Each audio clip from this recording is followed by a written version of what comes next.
Hello बच्चों। कल हम लोगों ने शीट में 3 तक के क्वेश्चन कर लिए थे, ठीक है ना। उसके आगे हम स्टार्ट करते हैं 4th वाला आज। और आज लगभग क्या है, ये क्वेश्चन नंबर 10 तक तो पहुंचना है अपन को, ठीक है ना। तो ऐसे तो क्या बहुत सारा टाइम बच जाएगा शीट में, जबकि ऐसा कुछ है नहीं इसमें। देखो भाई, डायरेक्ट शुरू करते हैं। क्वेश्चन नंबर 4 अपन को दे रखा है, एक मैट्रिक्स दे रखी है अपन को कैपिटल ए। यदि ए हमारे पास एक मैट्रिक्स इस तरीके की हो जो कि ए स्क्वायर माइनस का 5 है प्लस का 7i बराबर 0 मैट्रिक्स को संतुष्ट करती है, तो p का मान निकालना है। यदि a की घात 8 बराबर pa बराबर में q इंटू आई अपन को यहाँ पर दे रखा है, ठीक है ना। तो देखो इसमें क्वेश्चन नंबर 4 जो है यहाँ पे, क्वेश्चन नंबर जो 4 है यहाँ पे शीट का, ये दे रखा है एक मैट्रिक्स a इस तरीके से है। तो दिया हुआ ही है हमको यहाँ पर, दिया हुआ ये है कि भाई ए स्क्वायर माइनस का 5 है प्लस में 7i is equal to 0 matrix. तो ए स्क्वायर माइनस का 5 है प्लस में 7i इक्वल टू 0 मैट्रिक्स। तो एक मैट्रिक्स तो अपन को यहाँ पर ये दे रखी है, ठीक है, पहली बात। दूसरी बात इसमें ये कि p का मान ज्ञात करना है। यदि तो एक कंडीशन अपन को और दे रखी है इसमें कि a की पावर जो 8 है ना, वो बराबर है p इंटू कैपिटल A के प्लस में q इंटू कैपिटल I के। समीकरण नंबर 2 इसको कह देते हैं। तो p का मान वो हमसे ज्ञात करवा रहा है। अब देखो होता क्या है कि ऐसा नहीं है कि वो p का मान ही ज्ञात करवाएगा, p के मान के साथ साथ q का मान भी ज्ञात करवा सकता है। p plus q, p minus q, p into q, p upon q, q upon p, कुछ भी, एनीथिंग, कुछ भी यहाँ पे वो पूछ सकता है। तो तरीका देखो इसमें क्या है कि हमारे पास p और जो q आ रहा है ना, ये दोनों आ रहे हैं हमारे पास इक्वेशन नंबर 2 के अंदर। और सेकंड में इधर a की घात 8 दे रखी है। क्या दे रखी है? a की घात 8 यहाँ पे हमको दे रखी है। तो जब a की घात 8 अपन को दे रखी है, इसका मतलब अगर हम समीकरण 1 की सहायता से a की घात 8 का मान a में और i में निकाल लें, तो a का गुणांक कितना आ रहा है? p, और i का गुणांक कितना आ रहा है? q। तो उससे p और q के मान हमको यहाँ पर मिल सकते हैं। देख, तो हमारा काम क्या है यहाँ पर? हमारा काम ये है कि भाई जो समीकरण 1 अपन को यहाँ पे दे रखी है, इससे a स्क्वायर निकाल करके a की पावर 8 तक पहले पहुंचा जाए, ठीक है ना। तो अब देखते हैं वो कैसे पहुंचेंगे। तो समीकरण जो 1 है यहाँ पे, समीकरण 1 से तो a स्क्वायर का अगर मैं मान निकालता हूं, तो ये माइनस का 5a उधर जाएगा तो प्लस का, और ये माइनस का 7i हो जाएगा। समीकरण नंबर 3 हो गया, ठीक है। अब a की घात 8 निकालने के लिए सबसे पहले मैं वर्ग कर लेता हूं। तो दोनों तरफ वर्ग करने पर, अब ये ऐसे क्वेश्चन पेपर में भी आ सकते हैं, दोनों तरफ वर्ग करने पर, तो a की घात 4 हो गए, और यहाँ पे 5 इंटू a माइनस का 7 इंटू आई का क्या हो गया? स्क्वायर हो गया, ठीक है भाई। अब देखो, वैसे तो हम जानते हैं कि मैट्रिक्स में अगर a स्क्वायर निकालना पड़े तो a इंटू a लिखना पड़ता है, पर चूंकि एक मैट्रिक्स a है और दूसरी मैट्रिक्स i है, अगर a को अपन i से मल्टीप्लाई करें तो भी a आता है, और i को अगर अपन a से मल्टीप्लाई करें तो भी a आता है। तो ये हम लोगों ने पहले पढ़ा हुआ है, a इंटू आई बराबर a बराबर i a। आज मैं क्या कुछ ट्रिक्स भी आपको यहाँ पे समझाऊंगा बीच बीच में क्वेश्चनों में, जिससे क्वेश्चन शॉर्ट हो जाए। तो देखो ध्यान रखो, जबकि दो मैट्रिक्स अपन को दे रखी हो और कोई स्क्वायर या क्यूब करनी हो, और दो में से एक मैट्रिक्स यहाँ पर आई हो, मतलब इकाई मैट्रिक्स हो, तत्समक मैट्रिक्स हो, आई हो, तो आप क्या करा करो, उसका वर्ग आप डायरेक्ट कर सकते हो। आपको a इंटू a मतलब a स्क्वायर बराबर a इंटू a लिखने की आवश्यकता नहीं पड़नी चाहिए यहाँ पर, है ना। कारण क्या होता है, क्यों ऐसा होता है? क्योंकि a को अगर i से गुणा करोगे तो a आ जाएगा, और i को a से गुणा करोगे तो भी a आ जाएगा। तो अगर दो मैट्रिक्स में से कोई भी एक मैट्रिक्स अगर आपके पास कैपिटल A हो या और दूसरी वाली i हो, तो आप डायरेक्टली वर्ग यहाँ पर कर सकते हैं। तो देखो यहाँ पर हमारे पास में a की पावर 4 तो ये है ही, a square minus b square तो a स्क्वायर, तो 25a स्क्वायर 5 7 35 दूनी 70। अब a इंटू आई लिखो या i इंटू a, कोई दिक्कत नहीं है, और 7 का तो वर्ग 49 और i का वर्ग, ये हमारे पास a की पावर 4 है, ये 25, a स्क्वायर का मान ये लिखा हुआ है हमारे पास 5a माइनस का 7i। भाई हमको a की घात 8 निकालनी है, a और i की फॉर्म में निकालना है, ये बात ध्यान रखनी है। माइनस का 70, a को i से गुणा करोगे तो a आ जाएगा और i का वर्ग करोगे तो i ही रहेगा।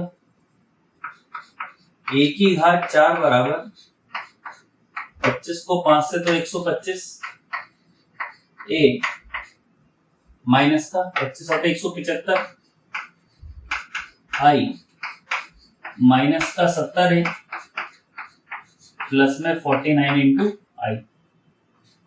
तो a की घात 4 का जो मान है 125 में से 70 गया तो ये बचेगा 55 है, और माइनस का 15 में से 9 गया तो 6, तो ये 6 में 4 तो 2, तो 126, और कितना बचेगा यहाँ पे i। तो ये a की घात 4 का मान आया। ठीक है, तो हमारे पास देखो a स्क्वायर का मान तो आया था ये वाला, a की घात 4 का मान आया ये। अब हमको क्या निकालना है, a की घात 8 निकालना है। तो एक बार मैं दोबारा से यहाँ पे वर्ग कर दूंगा, तो लिख सकते हैं अपन यहाँ पे वर्ग करने पर, वर्ग करने पर। ठीक है भाई, तो a की घात जो 4 है यहाँ पर, तो ये तो a की घात 8 हो गई, और 55 a माइनस का 126i का वर्ग है। ठीक है, अब a की घात जो 8 है बराबर a स्क्वायर होगा। तो देखो यहाँ पे भाई 55 इंटू 55, इसमें एक ट्रिक लग जाती है, ये 5 को 5 से गुणा करोगे तो 25, और पहले वाले में 1 जोड़कर गुणा करोगे तो 6 पंजे 30, तो 3025 आ जाएगा। तो 3025 इंटू a का वर्ग माइनस 2a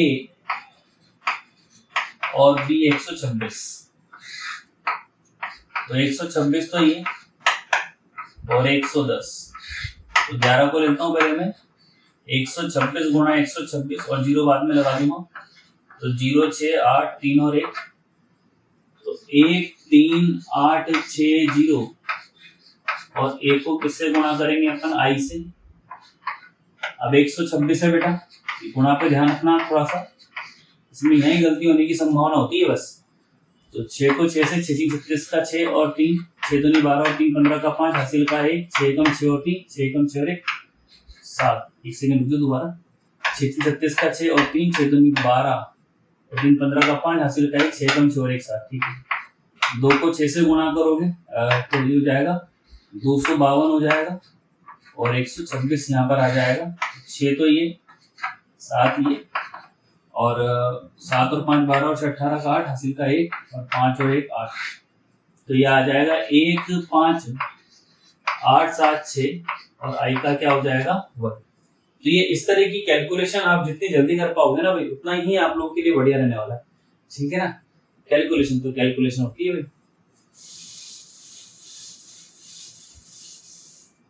ठीक है, नेक्स्ट देखो, इसमें a की घात 8 तो है ही हमारे पास, बराबर में 3025 a पर, 1 मिनट बेटा, 1 मिनट बस, 1 मिनट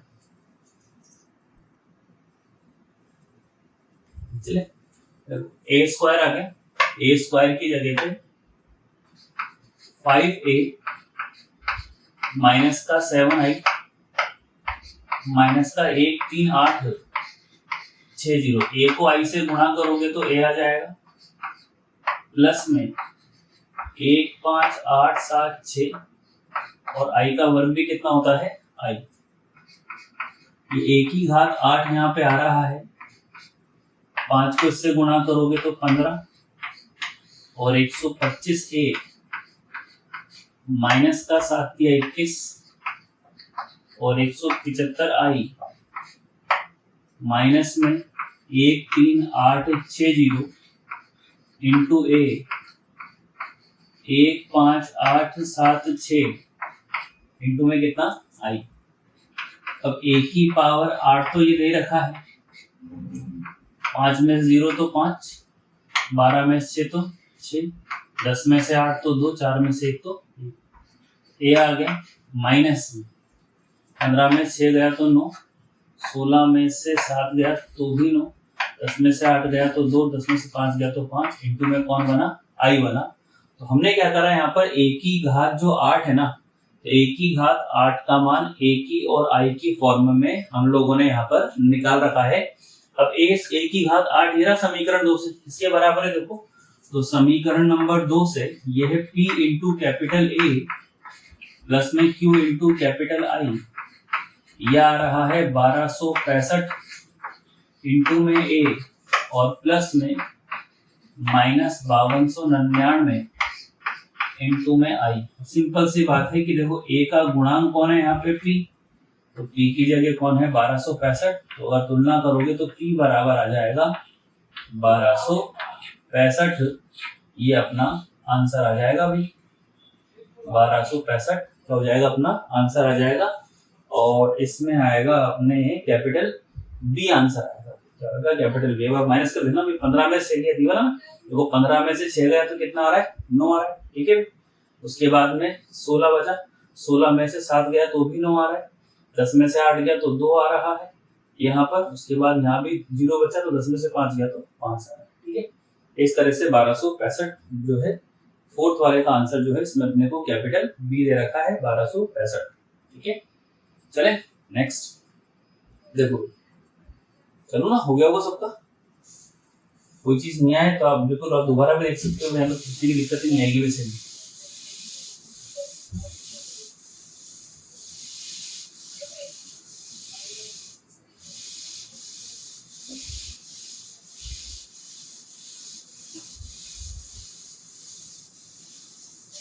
चले देखो नेक्स्ट क्वेश्चन नंबर 5। यदि ए जो है वो एक विषम सममित मैट्रिक्स है भाई 3x3 कोटि की, तो ट्रेस निकालना है, ट्रेस, ठीक है। देखो भाई क्वेश्चन नंबर 5 अपन को यहाँ पे दे रखा है, ए आपके पास एक मैट्रिक्स है और यह है विषम सममित। कौन सी है, विषम सममित मैट्रिक्स है, विषम सममित मैट्रिक्स है यहाँ पर। तो अगर ये हमारे पास एक विषम सममित मैट्रिक्स है तो हम सब जानते हैं कि भाई ए बराबर माइनस में ए का क्या होता है, ट्रांसपोज होता है। ए बराबर माइनस में क्या होता है, ए का ट्रांसपोज होता है। और उसने अपन को यहाँ पे कोटि 3x3 दे रखी है। तो अगर मैं मान लो ए मैट्रिक्स लिखना भी चाहूं, सपोज करो, तो 3x3 कैसे लिखते हैं अपन भाई, मुख्य विकर्ण के सभी अवयव क्या हो जाएंगे इसके 0 और बाकी दोनों तरफ के अवयव अंक में समान परंतु चिन्ह में विपरीत होते हैं। तो यहाँ पर अगर वो ट्रेस भी पूछ रहा है, अगर इस मैट्रिक्स का ट्रेस भी पूछ रहा है, तो हम लोगों ने सममित और विषम सममित के 9 थ्योरम पढ़ी हुई है, भी टोटल 9 थ्योरम थी अपने चैप्टर के अंदर। उसमें से पहली प्रमेय ये पढ़ी थी अपन ने कि यदि कैपिटल ए एक विषम सममित मैट्रिक्स होती है तो उसके मुख्य विकर्ण के सभी अवयव शून्य होते हैं, ठीक है ना भाई। तो मुख्य विकर्ण के सभी अवयव शून्य हो गए। उसके बाद अपन ने जब ये मैट्रिक्स के प्रकार पढ़ाए थे क्लास में, तो उसमें अपन ने ट्रेस भी पढ़ा था कि मैट्रिक्स का अनुरेखण या मैट्रिक्स का ट्रेस। तो मैट्रिक्स का अनुरेखण या मैट्रिक्स का ट्रेस क्या होता है कि कोई भी वर्ग मैट्रिक्स, मतलब जिसमें पंक्तियों और स्तंभों की संख्या बराबर होती है, उसको वर्ग मैट्रिक्स कहते हैं। तो कोई भी वर्ग मैट्रिक्स जिसमें कोई भी वर्ग मैट्रिक्स अगर आपको दी जाती है तो उसमें सभी मुख्य विकर्ण के अवयवों का जो योग होता है उसको ही क्या बोलते हैं अपन, ट्रेस कहते हैं या अनुरेखण कहते हैं। अब देखो इस विषम सममित मैट्रिक्स में मुख्य विकर्ण के अवयव कौन है, 0। ये भी क्या दे रखा है 0 और ये भी क्या दे रखा है 0। तो आंसर कितना आ गया 0। अब हमारे वाले ऑप्शन में, इस वाले ऑप्शन में क्या फर्क पड़ रहा है कि अभी हमारे पास 0 हमको दिख नहीं रहा। उसका कारण है कि हमने क्या, 4th चैप्टर जो है ना सारणिक का डिटरमिनेंट का, वो अभी अपन ने पढ़ा नहीं है। अब समस्या थोड़ी सी आ गई कि इस चैप्टर के साथ क्या सारणिक के भी कुछ क्वेश्चन जो है वो मिक्सअप कर रखे हैं अपन ने। तो देखो ए वाला तो ऑप्शन 1 है तो वो तो है नहीं, सी वाला -1 है वो भी नहीं है। अब ये ए पर जो मोड जैसा लग रहा है ना, मोड, एक्चुअली ए पर ये मोड का निशान नहीं है। ये क्या होता है, एक ही सारणिक है, एक ही सारणिक है, ये क्या है, एक ही सारणिक, इसको DET ऑफ ए भी कहते हैं, डिटर्मिनेंट ऑफ ए। तो ये अगले चैप्टर में आएगी, लेकिन हमें कल की वीडियो में थोड़ा सा सारणिक के बारे में बताऊंगा। अभी तो क्या एक जगह आया हुआ है, तो अभी तो अपन शॉर्ट देख लेते हैं। तो क्या होता है, यदि ए हमारे पास कोई विषम सममित मैट्रिक्स होती है, तो उसका जो सारणिक होता है ना, वो भी उसके मुख्य विकर्ण के अवयवों का गुणा होता है। योग तो क्या हो गया, अनुरेखण। ठीक है, सारणिक क्या होता है, मुख्य विकर्ण के अवयवों का गुणा। तो अगर मान लो मैं ए का यहाँ पे सारणिक निकालता हूं, तो क्या आएगा, 0 इंटू 0 इंटू 0, तो 0 इंटू 0 इंटू 0, तो वैल्यू कितनी हो जाएगी आपके पास यहाँ पर, 0 हो जाएगी। वैल्यू जो है वो कितनी हो जाएगी आपके पास यहाँ पर बेटा, 0 हो जाएगी। आई बात समझ में? तो ये अपन को थोड़ा सा ध्यान रखना है। तो इस बार ऑप्शन में जो ट्रेस ऑफ ए है, जो 0 नहीं है, वो किसके बराबर है, ए के सारणिक के बराबर है। ठीक है, तो ये थोड़ा सा अपन को ध्यान रखना है। तो इसमें कौन सा आंसर आएगा, कैपिटल बी आएगा। ठीक, चलो हाँ, ये सारणिक का जब चैप्टर अपन पढ़ेंगे, जब आ जाएगा। ठीक है, ठीक है बेटा। देखो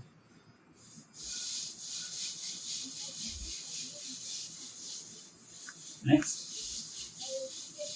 स्पीड अगर ज्यादा लगे तो भाई आप बता देना, मैं थोड़ी स्लो कर लूंगा, और क्लियर करूंगा।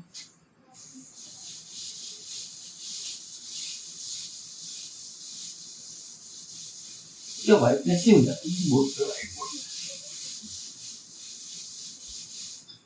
चलो नेक्स्ट देखो, क्वेश्चन नंबर 6। देखो क्वेश्चन नंबर 6 है यहाँ पर, ये दिया हुआ है, दिया हुआ क्या है, एक तो दे रखा है ए बी बराबर ए, और एक दे रखा है बी ए बराबर बी। ए बी बराबर, एक तो आपको ए दे रखा है, और एक बी ए बराबर आपको यहाँ पर बी दे रखा है। ठीक है, इसमें सही बच्चे, इसमें मिसप्रिंट और रहेगी, थोड़ा लिख लेना। इसमें क्या है, ये क्वेश्चन नंबर जो 6 है ना, ये वाला, इसमें एक से अधिक उत्तर है भाई। ठीक है ना, इसमें एक उत्तर नहीं है, एक से अधिक उत्तर है, ये मैं लिखना भूल गया था इसमें। तो एक से अधिक उत्तर है इसमें ना। तो अभी देखो अपन उत्तरों का यूज लेंगे, तो मैं यहाँ बोर्ड पे लिख लेता हूँ। पहले वाला जो ऑप्शन है, उसमें आ रहा है आपके पास ए स्क्वायर बराबर बी।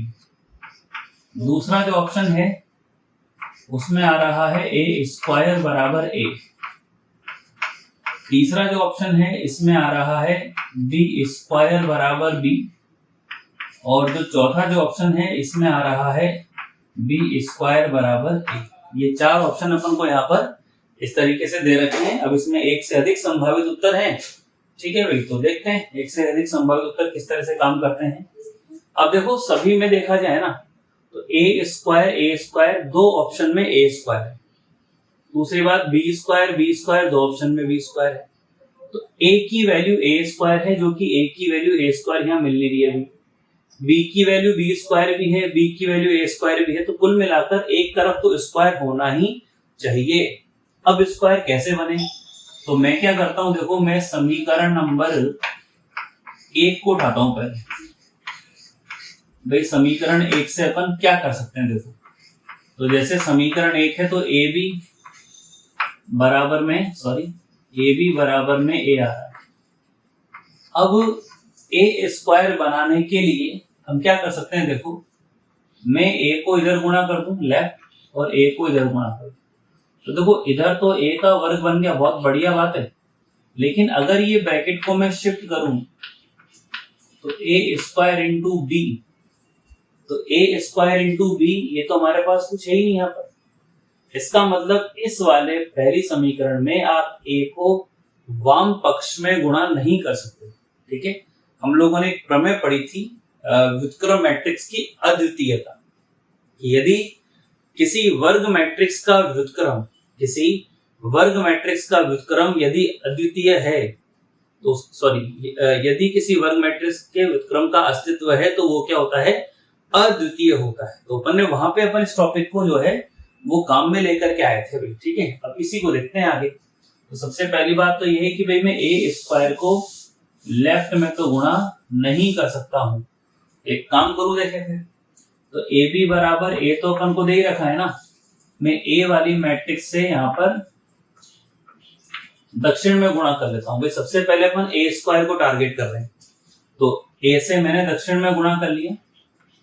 गुणा करने के बाद ये ब्रैकेट बदल जाता है ना साहचर्य नियम से, तो ए तो यहाँ पर है ही, और बी के साथ में अपन ने क्या करा, ए को ले लिया और ए स्क्वायर हो गया। कौन सा नियम है, साहचर्यता।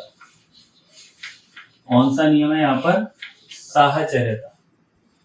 इसी तरह से ए तो यहाँ पर ये है ही, बी ए किसके बराबर है, बी के बराबर में ए स्क्वायर आ गया।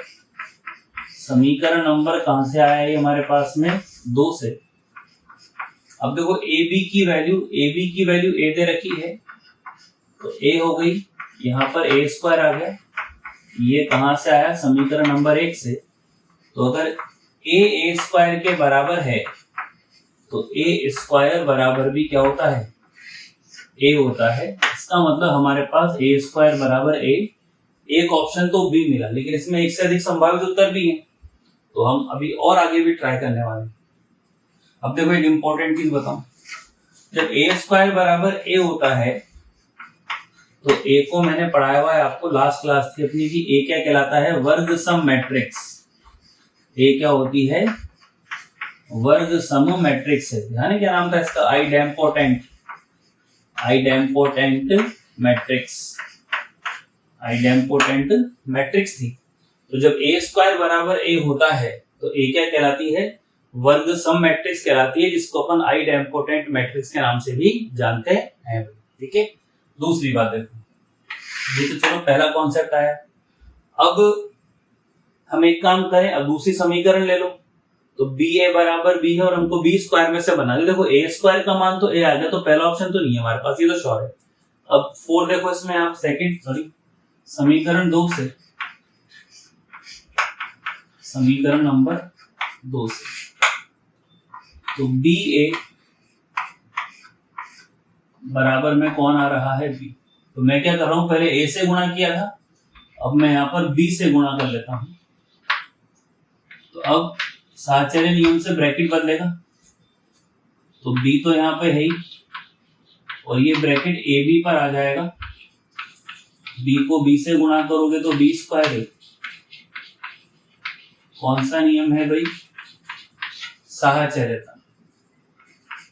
कैपिटल बी आ रहा है, ए बी की जगह कौन है यहाँ पर, ए, तो ए बी बराबर ए आ रहा है और बराबर बी स्क्वायर। कहां से आया, समीकरण नंबर 1 से। और बी ए जो है, बी ए बराबर बी है, तो बी ए बराबर बी है, यह आया समीकरण नंबर 2 से। तो बी बराबर अगर बी है तो बी स्क्वायर बराबर भी कौन हो जाएगा, बी। इसका मतलब एक ऑप्शन हमारे पास में यहाँ पर सी और आया। तो जब बी स्क्वायर बराबर बी होता है तो बी भी वर्ग सम बी जो है वो भी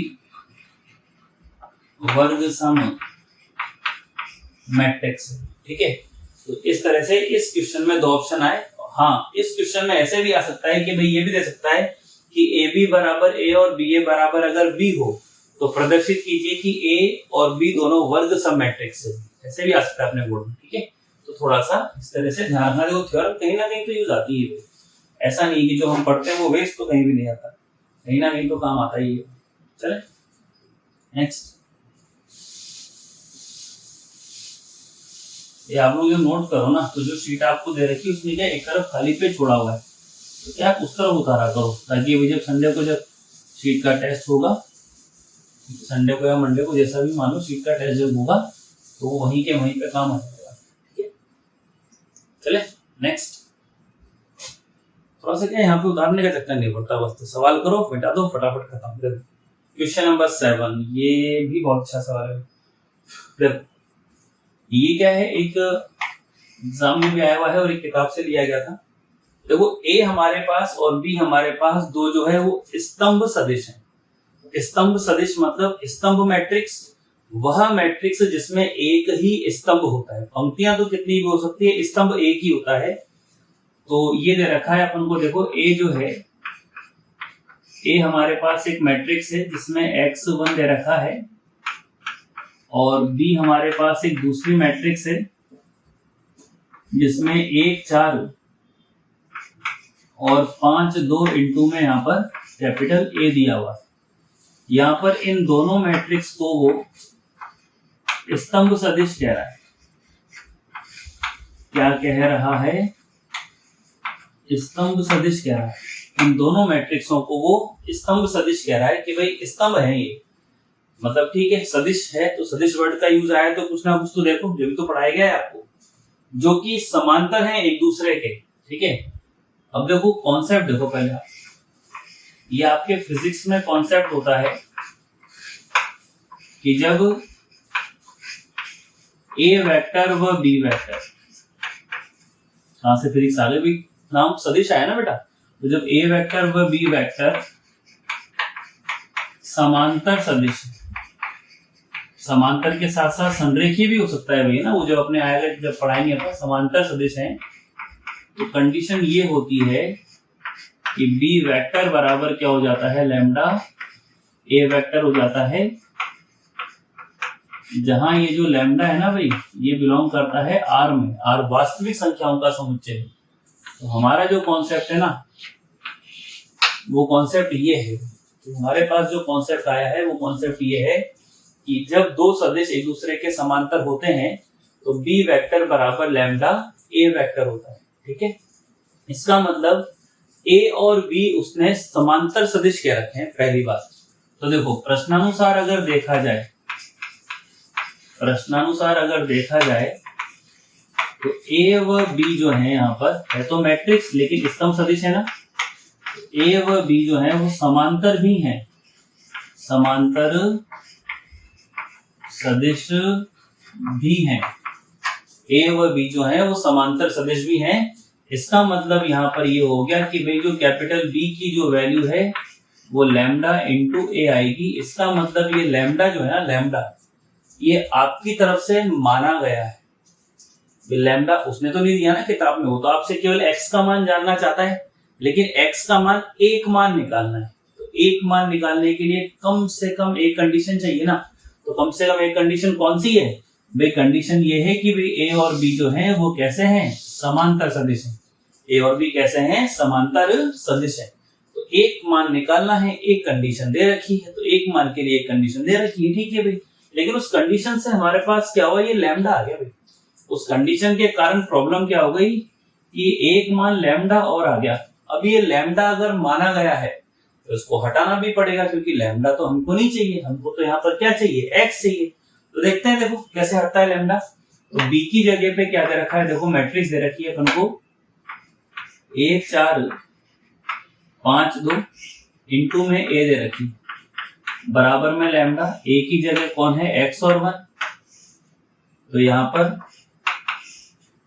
1 4 5 और 2 है, इस a की जगह भी मैं यहाँ पर x1 यहाँ पे लिख देता हूं बराबर में लैम्डा, गुणा होगा तो लैम्डा x इंटू 1। भाई लैम्डा तो कांस्टेंट है ना, संख्या रेखा होती है।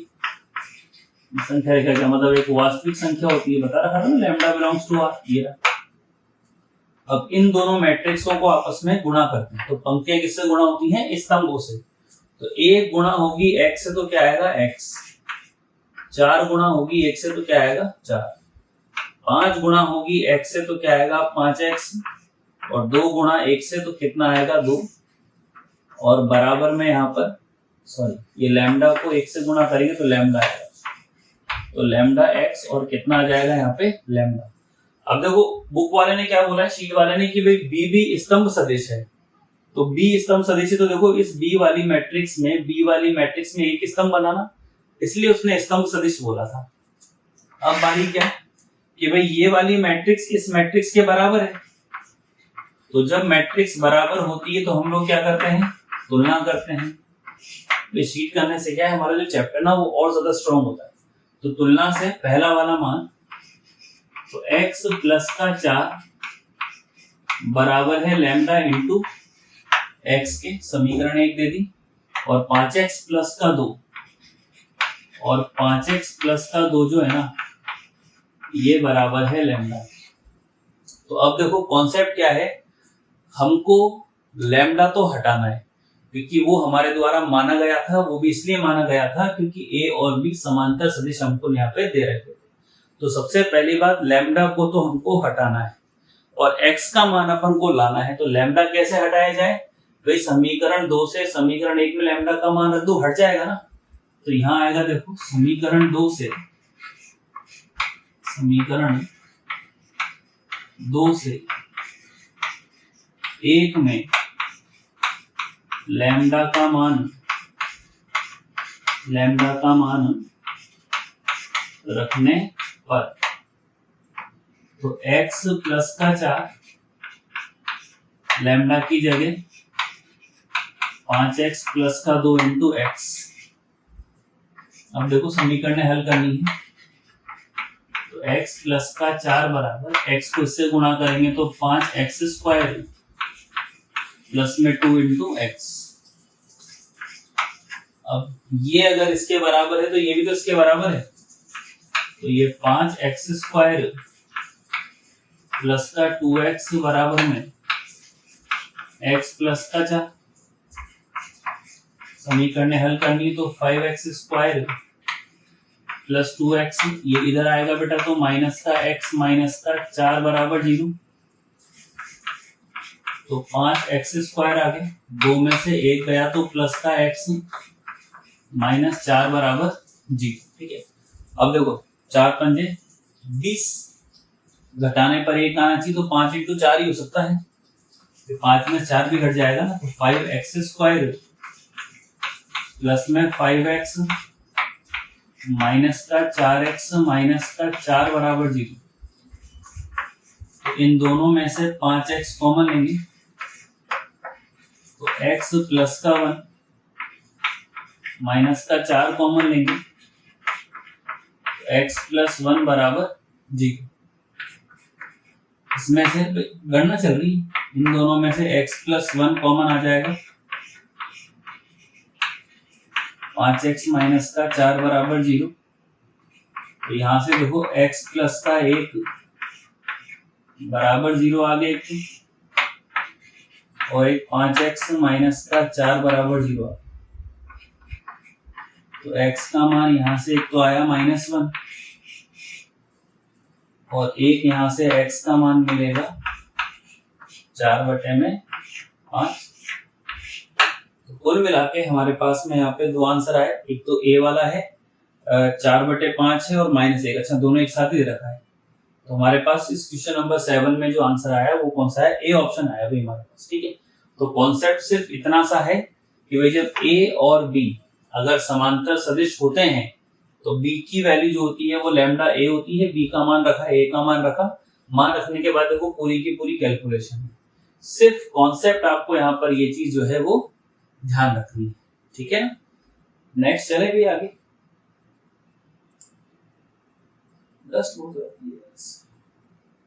चलो हो गया होगा। पहला आपके पास लैपटॉप होना या कंप्यूटर हो तो आप कंप्यूटर में पढ़ना, तो बहुत ख्याल रहता है। स्क्रीन भी बड़ी होती है, कंप्यूटर भी बड़े हो जाते हैं और इसको भी शेयर करते रहो, है ना, लाइक भी करते रहा करो यार। हालांकि तुम्हारे लाइक करने से कोई इतना फर्क पड़ेगा नहीं, लेकिन हाँ फिर भी शेयर करने से थोड़ी आप मेरी मदद कर सकते हो। वैसे अपन कौन सी कोई अपनी इनकम हो रही है, इनकम तो हो नहीं रही, बस ठीक है थोड़ा सा अपने क्या क्लास में समय बच रहा है, तो क्लास में शीट सॉल्व कराते हैं, तो इससे बढ़िया ये है कि ऑनलाइन शीट सॉल्व करा रहे हैं। वे बोर्ड की क्लास जो है वो एक समय पे, क्योंकि इस बार क्या हाफ ईयरली आपकी शायद नवंबर में हो सकती है, मे बी पॉसिबल है ना, ऐसा संभावित है भी, है ना। ठीक है, देखो चलो आगे चलते हैं। 8th क्वेश्चन है। 8 में पहले मैं एक ट्रिक बताता हूँ।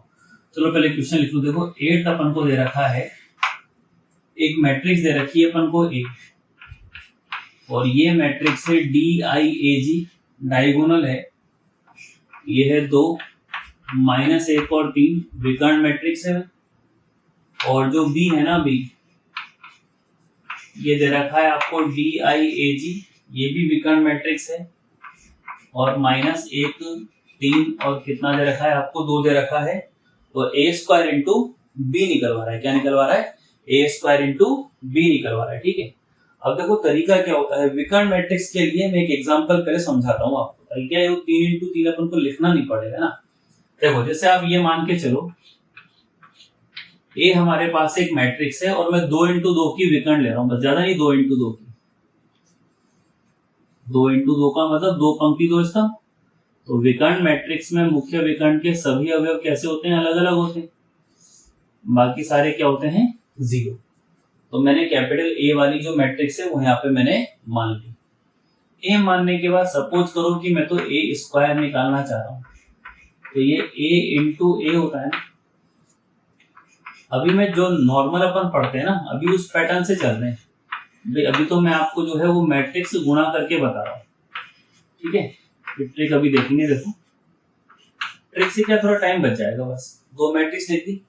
अब पंक्तियां गुणा होती हैं स्तंभों से, तो यहाँ पे 1 को 1 से गुणा करोगे तो 1, 0 को 0 से तो 0, 1 को 0 से गुणा करोगे तो 0, और 0 को 2 से गुणा करोगे तो कितना आएगा, 0।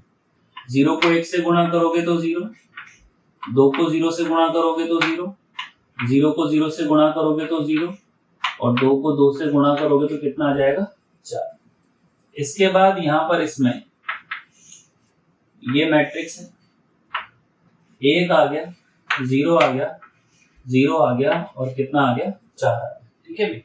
अब देखो इसका दूसरा पैटर्न, देखो क्या पैटर्न है। इस ए वाली मैट्रिक्स को अपन DIAG करके और 1 और 2 विकर्णों के अवयव लिख सकते हैं। अब देखो ए जो है, यहाँ पे ए जो है, इन दोनों की जगह समझना है भाई, अपन ने गुणा तो कर ही दिया, ठीक है, इसको तो मैं मिटा देता हूँ। अपन ने गुणा तो कर ही दिया यहाँ पर। अब देखो इस ए की जगह पे मैं क्या लिख सकता हूँ, DIAG 1 और 2 इंटू DIAG विकर्ण 1 और 2। हिंदी मीडियम में विकर्ण भी लिख करके आ सकता है। अब देखो ये अगर जो रिजल्ट मिला हमको, क्या मिला, DIAG मिला, कितना आया, 1 और 4। तो ये कैसे हुआ पता है, 1 गुणा हुआ 1 से, पहला अवयव पहले से गुणा हुआ 1 आ गया। स्क्वायर भी कर सकते हो लेकिन ऐसे गुणा करना पड़ेगा। पहला अवयव पहले से गुणा हुआ और दूसरा अवयव दूसरे से, तो 1 को 1 से गुणा किया तो 1, और 2 को 2 से गुणा किया तो 4। तो आगे से आप ध्यान रखना, अभी कंफ्यूजन करेंगे भी सही, कि यदि हमको कोई भी विकर्ण मैट्रिक्स यहाँ पर दी जाती है तो हमको यहाँ पे उसको पूरी की पूरी मैट्रिक्स लिखने की आवश्यकता नहीं है। हम क्या कर सकते हैं, उसके विकर्णों को, अवयव को ही पहले से पहला, दूसरे से दूसरा, मतलब A11 वाला A11 से, A22 वाला A22 से, A33 वाला A33 से गुणा हो सकता है, ठीक है ना। इस तरह से अपन इसको कर सकते हैं। अब देखो थोड़ा सा और ज्यादा क्लियर अपने क्वेश्चन से होगा, भाई टाइम बचता है बस, और कुछ नहीं। हमसे क्या पूछ रहा है, वो A स्क्वायर इंटू B पूछ रहा है, तो पहले मैं A स्क्वायर निकालूं। A स्क्वायर का मतलब A इंटू A। अब A की जगह पे DIAG डायगोनल मैट्रिक्स है, 2 माइनस 1 और 3, और A की जगह डायगोनल मैट्रिक्स है 2 माइनस 1 और 3। सही है भाई। अब जो मिलेगा अपन को फाइनल आंसर, वो भी एक विकर्ण मैट्रिक्स से मिलेगी। तो 2 को 2 से गुणा करेंगे तो 4, माइनस 1 को माइनस 1 से तो 1, और 3 को 3 से गुणा करेंगे तो 2। तो ये आ गया 4 1। अब देखो लिखने से बच गया ना, कितना सारा गुणा बच गया अपना। बस एक कॉन्सेप्ट ध्यान होना चाहिए। अभी कोई सोचे यार ये सवाल नहीं आ सकता, भाई क्यों नहीं आ सकता भाई, इसमें अभी तक ऐसा कोई प्रश्न थोड़ी है कि जो मैं अलग से बिल्कुल हटके कर रहा हूँ। जो आपकी किताब में उससे संबंधित जितने भी क्वेश्चन हो सकते थे अपन कर रहे हैं भाई। A स्क्वायर इंटू B है, A स्क्वायर निकल ही गया, ये आ गया डायगोनल विकर्ण 4 1 और 9। B बराबर है, देखो डायगोनल में DIAG माइनस 1 3 और कितना 2। तो ये भी हमको एक विकर्ण मैट्रिक्स तो मिलेगी।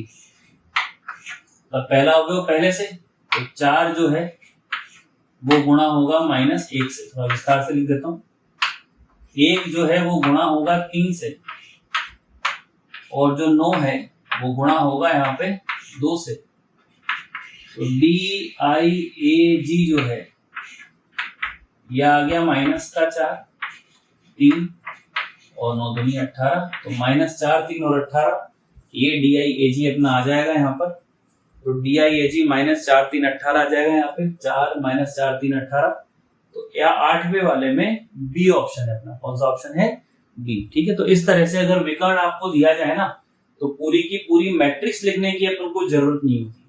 ठीक है ना भाई, आप ऐसे विकर्णों के अवयव को भी डायरेक्ट गुणा करके कर सकते हो, तो वो सीखने को तो मिलेगा, समय तो खराब नहीं होगा आपका इस टाइम। बस ये जरूर है कि आपके पेरेंट्स अलाउ करते नहीं करते, तो आप उनको टाइम बता के रखो कि भाई हिंदी मीडियम का टाइम तो 7:15 से लेकर 8 बजे तक का है और इंग्लिश मीडियम का टाइम 8 बजे का है। ठीक है ना, ये टाइम इसलिए रखा है भाई आप भी सब फ्री आते हैं, इंग्लिश मीडियम वाले भी फ्री जाते हैं। ठीक है, और अभी तो कभी भी देख लो, रिकॉर्डेड वीडियोस है, कभी भी देख लिया करो। उस दिन के बाद तो खैर फिर ऐप पे लेंगे अपन क्लास में। देखो 9 दे रखा है अपन को, ए दे रखा है अपन को DIAG और XYZ। ठीक है भाई, और A स्क्वायर पूछ रहा है, तो कोई विशेष बात थोड़ी है भाई। ए को क्या लिखोगे, A इंटू ए, ए की जगह पे DIAG आ गया, XYZ, इस A की जगह भी DIAG आ गया, और X Y और कितना आ जाएगा, Z। अब मिलेगी तो हमको विकर्ण मैट्रिक्स ही, तो X को X से गुणा करोगे तो X स्क्वायर, Y को Y से गुणा करोगे तो Y स्क्वायर, और Z को Z से गुणा करोगे तो Z स्क्वायर। ये अपना ऑप्शन आ जाएगा, डी वाला अपना ऑप्शन आ जाएगा। ठीक है, तो इस तरह के ये विकर्ण के लिए कितना अच्छा टॉपिक रहा। तो ऐसा नहीं है, कारण क्या होता है, देखो अपन शीट करते हैं, अब आप लोग जितने बच्चे हो क्लास में उसमें से आपने देखा है कितने से बच्चों ने शीट करी है। ठीक है भाई, इसलिए क्या उनके लिए अपन शीटें क्लास में कराएं तो सबका समय खराब होगा। भाई कुछ बच्चे जैसे बुक पढ़ने आ रहे हैं तो उनको बुक ही पढ़नी है, उसमें आप और मैं कुछ कर भी तो नहीं सकते, एक्स्ट्रा पढ़ना है तो खूब पढ़ो, भाई कौन मना कर रहा है। ठीक है, चले नेक्स्ट, आज का लास्ट क्वेश्चन, एक क्वेश्चन और लेंगे बस।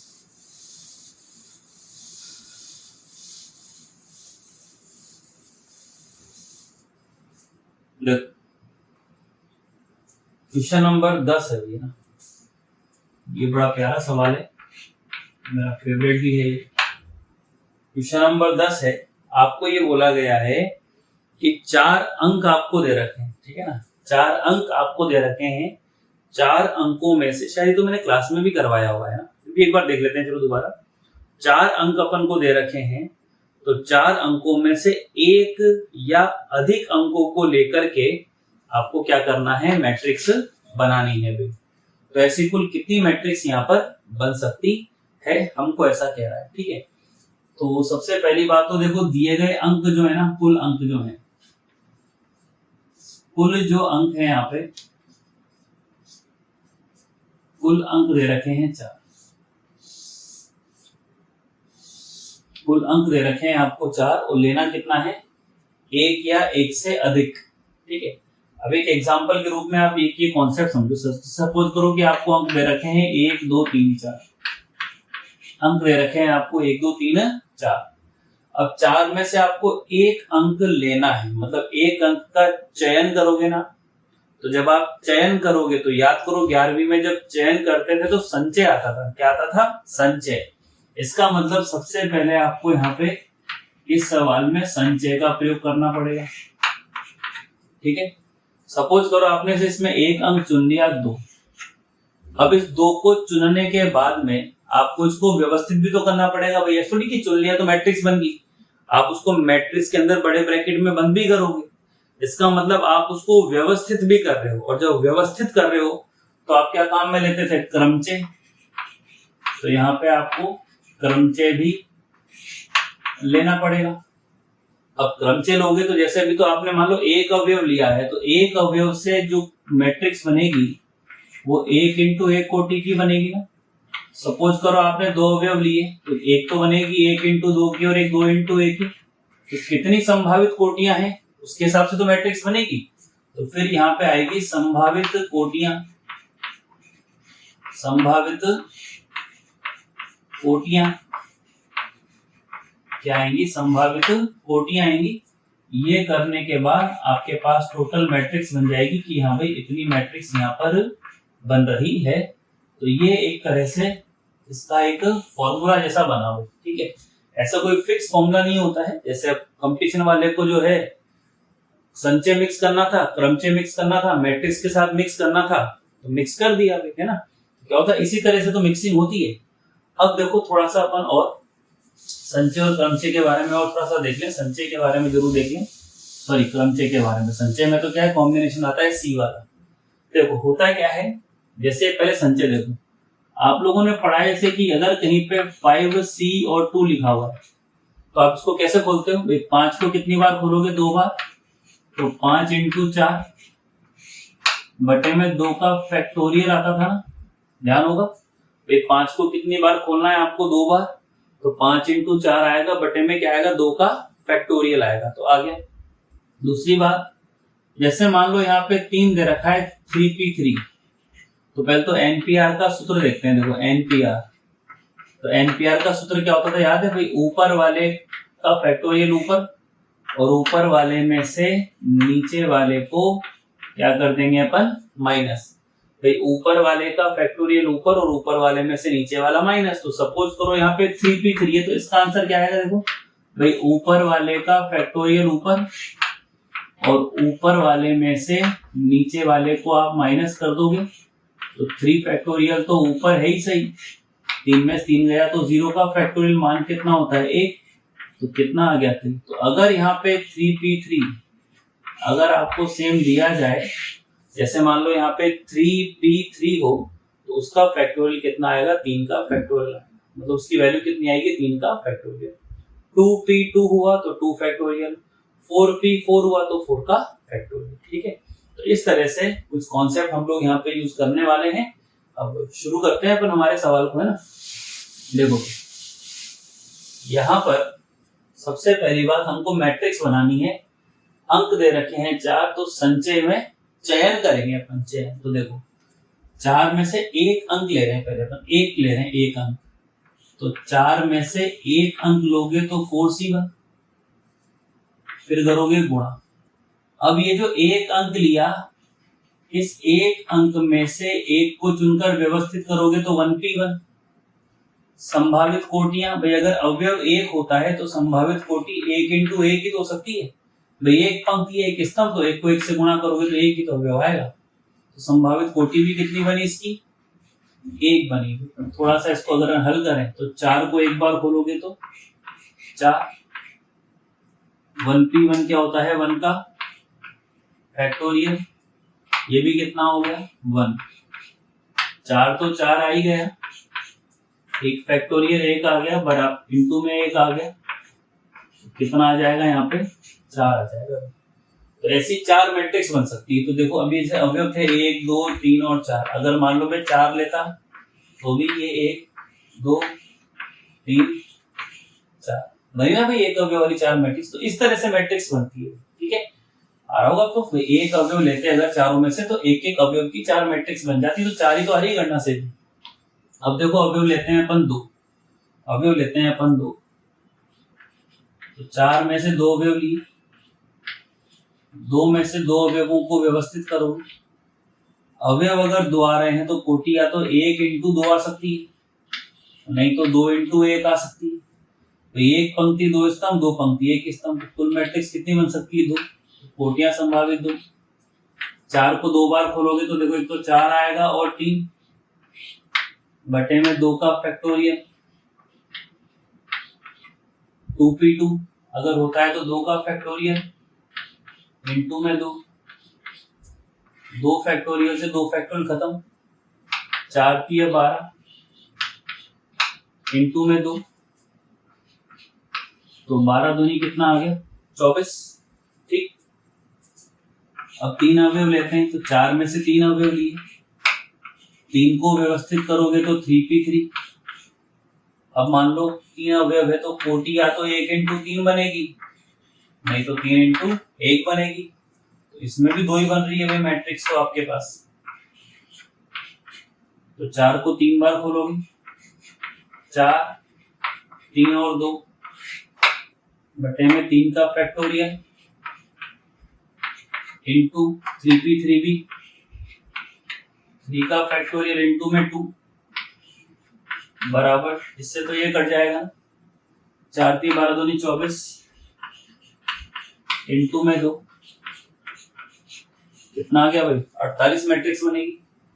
लास्ट 4 में से 4 अवयव लेंगे अपन, और चारों अवयवों को व्यवस्थित करोगे तो 4 पी 4। अब अगर आपके पास 4 अवयव हैं तो संभावित कोटि तो 1 इंटू 4 बन सकती है, 2 इंटू 2 3.1 के सवाल थे सेकंड और थर्ड नंबर के, और एक 4 इंटू 1, कितनी मैट्रिक्स बन सकती है हमारी 3, तो 4C4। तो देखो NCN पड़ा हुआ है, NCN की वैल्यू 1 होती है ना, तो 4C4 भी 1 हो गया। 4P4 का मान 4 फैक्टोरियल गुणा 3।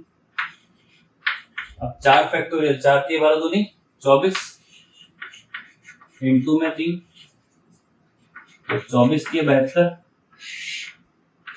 अब अगर यहाँ पे अपन टोटल निकालें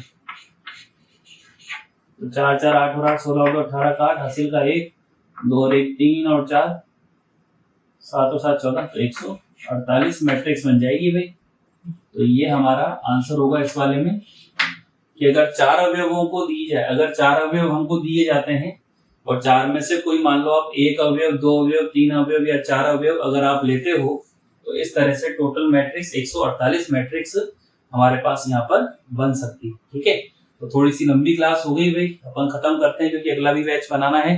ठीक है, ओके चलो ठीक है, थैंक यू बेटा।